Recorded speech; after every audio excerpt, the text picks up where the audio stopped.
I've got a lot older.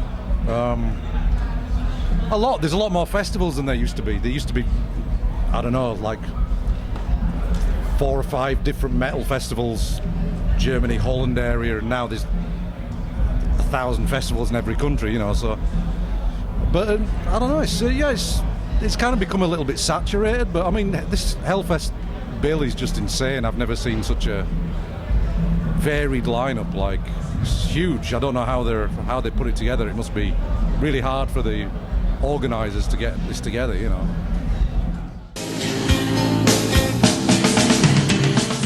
Yeah, well, it's kind of killed it a little bit because there is no money in the industry. I don't mean for the bands, I mean just in the industry there's no money, so there's not as much for tour support, things like that, or promotion, or so everyone kind of has to do extra things which you wouldn't normally want to do, you know.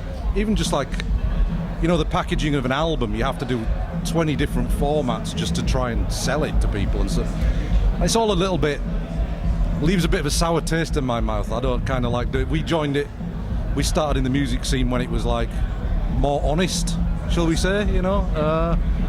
But I mean, there's plus points to the way it is now, you know. People get to hear things faster, you know. People get to promote things instantly, you know. We don't have to rehearse as much because we just send each other things over the internet, you know. So, you know, it's just a typical heavy metal Spinal Tap thing, you know. You just can't keep a drummer; they just keep disappearing. The first drummer would still be in the band if he could drum better, but just as we got bigger, he couldn't keep up, if you know what I mean.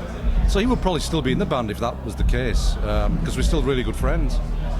And the second drummer just went insane, turned to God. So he's kind of into God now. Then the next drummer had kids and got married. And now we have Adrian Erlandson, who is in, I think, probably most bands that are playing today, probably. I don't know, you know, he's in a lot of bands, so yeah. But Adrian's cool, you know.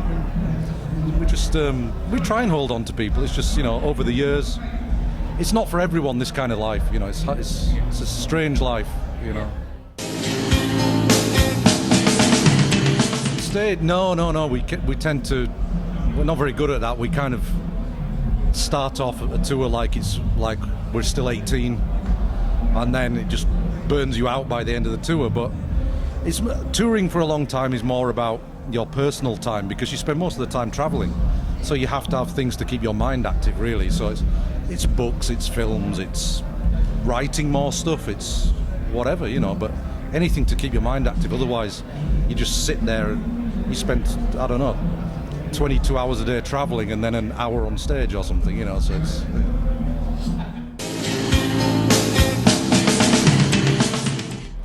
it's going to be interesting because it's a gig in an open natural amphitheatre, so it's like in this, it's going to be a pretty cool thing to do, I think, you know. It's but I don't know what it's going to be like yet. I'm kind of a little bit nervous because we fly out a week beforehand and do a week's worth of rehearsals with the conductor and the orchestra.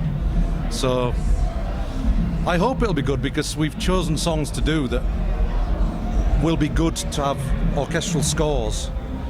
Because some, you know, I've seen some metal bands that have done a similar sort of thing, and sometimes they use songs that it's like doesn't sound good. It's like they're trying to put the orchestra over tracks that are too fast tempo or not enough chord changes and things like that, and it kind of sounds a little bit weird. But I think if you do kind of slow, melancholy stuff and you weave the strings in right, it should sound good, you know. So we're going to record it and see what happens. You know, it could be great, it might not be, but we'll see. If it's great, then yeah, we'll have it recorded, yeah. Well, we're writing a new record at the minute, so I think we've got about 8 tracks done. We're going to write maybe another 4. So get in the studio maybe October, November, and then the whole thing starts.